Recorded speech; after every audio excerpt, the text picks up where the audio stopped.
First up, folks, we have the ever-present mole returning to the CCU game. $25 discount, pretty good there. And it's the same as a Stinger. Basically, you got the Sentinel and the Blade. They're both not spectacular ships as far as the CCU game goes, but they are the best price as far as all of these go. So for this one, I'm going to say maybe go with the Blade, because I already told you to go with the Sentinel for the Stinger. So you get one of each at the same price point. Then no matter what, you can get through here. I'm just kidding. But, you know, if you're playing the CCU game long enough, you've probably already picked up one of these mole Warbonds. You probably went from the Sentinel. Maybe you went from the Blade. It depended on the year, right? The last time the Blade came up was like 2023 or 4 or something. So it kind of moved its way up the list, and then it's been empty, vacant, missing. So, and the Sentinel hasn't been much better, right? As you can see, the Blade hit in 2023. We thought, oh, good, this is now in rotation. And then 2024 was a no-go. And then 2025 is almost over, and it's still a no-go. I mean, it's still got some time to hit again, I suppose. But missing for 2 years entirely kind of pushes it down on my list, even though you've got it available for Alien Week and IAE. There's more alien ships that are going to make it into production. The Sulan was the recent one. Raylan's going to enter next year as far as being in production, right? They did hint at another alien ship coming into the game next year. I don't know if it means the Raylan specifically or a variant of the Raylan, or if it was something completely different. They weren't very clear on that in the talk. So I don't know. It's still up in the air between the Blade and the Sentinel. You can see the Sentinel, it's only had 3, right? And it missed again all of this year. It did happen early in 2024, skipped the rest of 2024, and it has not come up yet this year. Both of these are not great, but if you're just going on ratio of hitting the CCU game versus not, Sentinel does still win in this capacity. And because those are the only 2 realistic choices for the Mole and the Stinger, quite frankly, you're going to have to pick which one you want to go through. If you need multiple links because you have multiple chains going beyond the $315 price point, well, you're probably going to want maybe one of each. I don't want to make you think you got to go crazy on this one, but if you do Blade to Stinger and then you do Sentinel to Mole, you know, keeping things alien, right? Just to make it easy to remember in your chain or something, that makes sense. Both the Sentinel and the Blade are effectively equal. I do lean towards the Sentinel just because of the ratio of coming back and hitting the Warbond game. Out of these 2, the Stinger versus the Mole makes a better choice so far. It seems like super popular ships, even if they were super popular in the past, right? Because the Mole is the biggest mining ship kind of thing. They tend to bring them around more. The C2 is super popular. That's come around quite often. The Mole has come around quite often. The Prospector, probably not often enough. I wish it came around more. What else? The Aquila has come around a few times. The Caterpillar, the Redeemer. We've got a lot that are kind of staples. The Mole is a staple. The Stinger, kind of unseating the Mole as far as coming around more often, doesn't seem likely, right? I think the Mole is probably going to stay a staple. So I would tend to go through this one if I ever have the option. Next up, we have my only regurt, the Ion. It's in a weird spot because it's at the $250 mark. If you're going to it, this is a good one to grab. If you're going beyond it, it kind of screws up the whole $260 price point. Because again, if you get the Meteor, you're going down to what, the Cuddy Steel. So that would effectively bypass all of these all the way down to here, the $235 mark. Whereas this one kind of totally overlaps that one. It goes down lower. Let's see the discount. It's only a $15 discount, and it goes just below that to the $230 amount. The Antares has had one in the past, so it's not terrible. I would not use the Raylan. I think we've discussed the Raylan to death. This is not going to stay at $225. The Terrapin, again, $10 less in price point, so $10 more for the purchase here. I would definitely go with the Scorpius Antares if you're going to fit this into your chain, or if you, for some crazy reason, still want the Ion. I still think they have a ton of work to do to make this ship what it's supposed to be. It does not fit the role. I mean, if you're talking about a capital ship killer that does certain things, and like the Meteor has entered the chat, for crying out loud, right? The Paladin has entered the chat. We've got ships that are significantly more powerful. Forget the size of the weapon on it. It's still a laser. It's only going to basically take down shields, you know, and then, you know, heat up and melt the external hull armor. This is effectively a useless weapon compared to so many other ships that are going to be out there. They need to do something to make this special and viable, even if it's swapping out a weapon to be something like a ballistic cannon that's just insane damage. It was sold as a sniper. And again, building this into one of my chains has been my only regret in the CCU game. And this is the ship that forced me to realize either I need to start building with LTI tokens I purchase outright, or just sitting on these CCUs and waiting. That's the reality. This ship did it for me because of how screwed up it got. And like the aiming mechanism is like still the worst on the planet. Anyway, it's also not great for the CCU game because it really messes up the $260 price point, where we've had a bunch of ships available with Warbonds, from the Apollo, the Meteor, the Guardian QI, and the MSR. There's probably something else I've missed.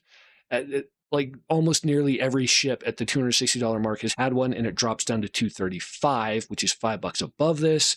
So it's even a better discount in most cases, depending on when you got it. This one really upsets a bunch of chains, but if you happen to grab the Scorpius Antares, this is a good one because there's no gap fill. But then you got to figure out where you're going to go from the Ion. It has had one or two in the past, so I suppose it's not terrible, especially since they're bringing it back now. It's weird to fit into a chain because of its price point. That's all. I talked briefly about having a perfect chain once, and this is that perfect chain. They don't tend to exist so perfectly like this. But the perfect chain was to the Perseus. I wasn't considering getting a Polaris, but since it is still in the store for a Warbond discount, I figured I'd toss it in here because, well, look, it's still perfect. You have a discount at every single point in this chain, which is just insane. Imagine getting a Polaris for $135. I'm sure the folks at SIG that manage the CCU game are cringing if they're watching this video, because we're talking about a $975 ship for an 86% discount. These things can happen. And if you look at this, I mean, the Gladius, come on, if you don't have the prerequisites to go out and get a bunch of referrals, then this one's maybe out of reach for a lot of people. But even if you added $90 to it, we're talking about a $225 Polaris, because the rest of these, minus, again, this freebie here right in the middle, this is one of those freebies. But look, the freebies exist because it was supposed to be an even trade, a retaliator for Akani Aquila. They're the ones who changed the prices on all these that made the price difference so massive. So I don't think it's cheating, but at the same time, nobody can get these anymore. They don't exist. So they don't expect that this type of discount can happen. But again, if we add $140, let's say it was just a gap fill, and I'm not talking about any of my other CCUs that could fit into here, another 140 on top of that would be, what did I say, 225 plus it is 140, so $365 for a Polaris. That's still an amazing freaking deal. That's 60% off or something on a $975 ship. Yes, I definitely have a leg up because I have a Gladius referral. Yes, I have a leg up because I have one of these old freebies, but still a $350-ish Polaris, because most of these are not super old. Most of these are brand new. Hell, these These two right here are in the store. But you can see what happened on this one, right? I spent 15 bucks on a non-Warbond Carrick to Perseus way back when, and then they started raising prices, and I got $185 value. This right here is the reason I always tell people, if there's a concept ship available, you should get the lowest dollar upgrade to it now if you plan on getting that ship or going beyond where you think that ship may be, because this is a bunch of value, right? $93, 93% discount effectively, right? On the total price of, or on the total value of the difference between the ships versus what I actually paid. That's killer. That's why I keep pushing that whole Raylan narrative. I really don't know how much higher the Raylan can go, but from a performance standpoint, as a dedicated cargo ship, right, plus alien tax, that alone, if you just compare those two things, it goes right up against somewhere between the C2 and the M2, right? The M2 is the military transport. It's going to have more armor. It does not handle as well as the C2, for instance. And the C2 is just basically a commercial civilian version of a very large transport. Cargo capacities are very similar. I have a feeling the Raylan will have much better defenses than the C2. It may be more comparable to the A2. I'm sorry, the M2. The A2 is the bomber. The M2 specifically, it's so hard to figure out where they're going to place that from a price point because of where it is now at 225 and what it's really going to be competing against, right? So there's a very serious possibility that the Raylan could increase significantly, maybe more than this $185 purchase that I made previously. And if you got a Raylan non-Warbond CCU upgrade today, you have three amazing choices for $5. You got the Terrapin, Defender, and Terrapin Medic. I think Terrapin Medic has had one this IAE. It's getting fuzzy. We're on day 12 now. But I'm pretty sure it had one. Terrapin's had quite a few recently. The Defender used to be every single Alien Week. It's kind of fallen off as well, especially with the new Prowler, especially with additional alien ships entering over the next couple of years, Raylan being one of them in 2026. I would go with the Terrapin Medic because it's already had one. Just grab this and imagine going from a Terrapin Medic all the way to the C2 value of $400 or more if they really fit this against the M2 because alien tax or something. Like, there's a very real possibility price-wise it could go that high. I hope they don't for the health of the game, right? We still need to have enough people that want to fund it. And if you put this at $400 from $225, it's going to upset people till a new flock of people come in and forget that it was ever $225.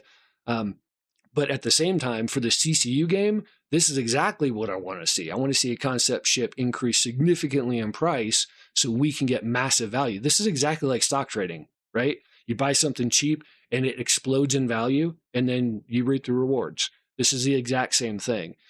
Again, not an investment. This is not a way to invest your money. This is a hobby to purchase things that are not assets, guys. But I mean, that's what you're banking on with this type of a purchase. And again, Terrapin Medic is a good one. I've got, I think, all three of these. I think I have a couple Terrapins. So all of them are relatively equal, but the Terrapin just had one, so it inches up to the first slot here. So that's it. 2 new ones as expected. That's fantastic that they're giving 2 new ones every single day of the grand finale. I am grateful for that, even though one of them is a kind of a chain breaker and the other one overlaps the newly released Stinger. The Mole is still a great addition. I love seeing it come back because I don't want to say all roads lead through the Mole, but so many roads lead through the Mole because of its price point that I hope it stays a staple so we can count on that one and build it into the rest of our chains. All right, guys, I'll talk to you again tomorrow. Zi-Tek out.